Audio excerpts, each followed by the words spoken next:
गुजरांवाला का वाकया हुआ है, उसके बारे में थोड़ा सा तफसीली बताएं। आपने सोशल मीडिया के ऊपर एक वीडियो गर्दिश कर रही है जिसमें देखा होगा कि एक ट्रैफिक जो डीएसपी हैं ज़ीशान साहब, वो कुछ वकला के साथ गालम गलोच भी कर रहे हैं और हाथापाई भी हो रहे हैं, और उस वकला जो है उसको रिटेलिएट भी कर रहे हैं। के बाद उन्होंने एक फ़ेक और फैब्रिकेटेड एफआईआर लॉन्च की हमारे जो गुजरांवाला बार के सेक्रेटरी हैं उनके ख़िलाफ़, और उसमें कुछ और वकला को भी इसमें नॉमिनेट। वो गाड़ी में से निकला और उसने अपनी जेब से एक 5,000 रुपये का नोट निकाला और वो डीएसपी साहब की तरफ थ्रो किया उनके चेहरे के ऊपर। एक्साइज एंड टैक्सेशन जो है वो प्लेट देता ही नहीं है। अब मुझे बताएं मैं कहाँ से वो प्लेट लूँ? मैंने नंबर तो प्रिंट करना है ना, चिस्पा तो करना है। मेरी गाड़ी है लाखों रुपए की, मैंने उसकी रजिस्ट्रेशन करवाई है, मैंने टैक्स पे किया है, तो नंबर तो मैंने अवेजा करना है। हमारी बार्स को किस तरीके से एक्ट करना चाहिए कि इस तरह का कोई भी मामलात किसी वकील के साथ ना हो सके, क्योंकि कोई भी अगर इशू होता है किसी आम शहरी को, तो उसकी सबसे बड़ी और सबसे बेहतर आवाज़ वो वकील ही है। पुलिस को यही प्रॉब्लम है। पुलिस ये चाहती है कि जिस तरह हमने सिविलियंस को एक कॉर्नर में फिट कर दिया दीवार के साथ, इस तरह हम इस कुव्वत को भी करें, लेकिन नहीं, वकील जो है वो रेजिस्टेंस का नाम है।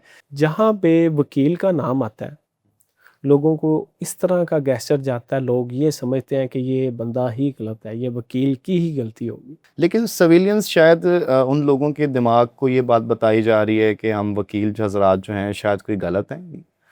क्योंकि देखें, किसी भी सरकारी डिपार्टमेंट में या किसी भी जगह पे अगर आप देखते हैं कि वकील वहाँ पे आर्गूमेंट्स कर रहा है या वहाँ पे रिटेलिएट करता है, फोर्सफुली पुश करने की कोशिश करता है, तो वो किसके लिए कर रहा है? वो अपने साइल के लिए कर रहा है। अस्सलाम वालेकुम, a very warm welcome to land jurist. मैं हूं मलिक सैफुल्लाह गालिब। गुज़श्ता कुछ दिन पहले आपने सोशल मीडिया पर एक वीडियो देखी होगी जिसमें चंद वकील डीएसपी ट्रैफिक के साथ झगड़ा कर रहे हैं। गुजरांवाला का ये वाकया है और उस मामले पर मुकदमा दर्ज भी होता है वकला के ख़िलाफ़। पुलिस की स्टोरी एफआईआर के मुताबिक जो भी थी, एक्चुअल में वहाँ पे क्या हुआ, हमारे साथ इसी मौजू पर बात करने के लिए मौजूद हैं ज़ीशान रफ़ीक मुग़ल साहब। तो उनसे जानते हैं कि एक्चुअल में वहाँ पे हुआ क्या था और इस सारे मामले के असल मुहर्रिकात कौन है। अस्सलाम वालेकुम ज़ीशान भाई, कैसे हैं आप? वालेकुम अस्सलाम, अल्लाह का शुक्र, मैं बिल्कुल ठीक ठाक अच्छा हूँ। ज़ीशान भाई, हमारे जो नाजरीन हैं, हमारे देखने वाले हैं, सबसे पहले तो मैं अपनी तरफ से और उनकी तरफ से आपको खुशामदीद कहता हूँ अपने प्रोग्राम में आने के लिए। तो अब हमें और हमारे नाजरीन को एक्चुअल में जो गुजरांवाला का वाकया हुआ है उसके बारे में थोड़ा सा तफसीली बताएं कि सबसे पहले जो पुलिस ने एफआईआर दी है उसके हवाले से बताया कि पुलिस ने अपना क्या मौक़िफ़ इख्तियार किया उसमें। बहुत शुक्रिया आपका, आपने मुझे मदऊ किया है इस हॉट टॉपिक के लिए। आपने सोशल मीडिया के ऊपर एक वीडियो गर्दिश कर रही है जिसमें देखा होगा कि एक ट्रैफिक जो डीएसपी हैं ज़ीशान साहब, वो कुछ वकला के साथ गालम गलोच भी कर रहे हैं और हाथापाई भी हो रहे हैं, और उस वकला जो है उसको रिटेलिएट भी कर रहे हैं। इसमें वकूआ ये है कि 6 तारीख को ये इंसिडेंट होता है और 9 तारीख को इसकी एफआईआर लॉन्च होती है। 3 ठीक। दिन का डिले दिया जाता है क्योंकि इस तमाम वकूवे के ऊपर जो हमारी जो बार की क़यादत है, उन्होंने और पुलिस ऑफिशियल्स ने आपस में बैठ के सेटलमेंट की और इशू रिज़ॉल्व हो गया। लेकिन अनफॉर्चुनेटली पुलिस ने वही जो मेलफ आईडी वो दिखाते हैं, उसके बाद उन्होंने एक फ़ेक और फैब्रिकेटेड एफआईआर लॉन्च की हमारे जो गुजरांवाला बार के सेक्रेटरी हैं उनके ख़िलाफ़, और उसमें कुछ और वकला को भी इसमें नॉमिनेट किया गया एफआईआर के अंदर। अब आप एफआईआर पढ़ेंगे तो उसमें जो स्टोरी लिखी है वो तो पढ़ने के बाद ही लगता है कि जिस तरह पता नहीं कोई मजाक हो रहा है या कोई इस तरह की चीज़ हो रही है। अब मैं उसके थोड़े से पॉइंट आपको बताता हूँ। एफआईआर में ये लिखा है कि हमने मोरखा 6 तारीख को एक गाड़ी बरंग फलां को आते हुए रोका, जिसको हमने फेक एफआईआर नंबर प्लेट होने पर उसको रोका।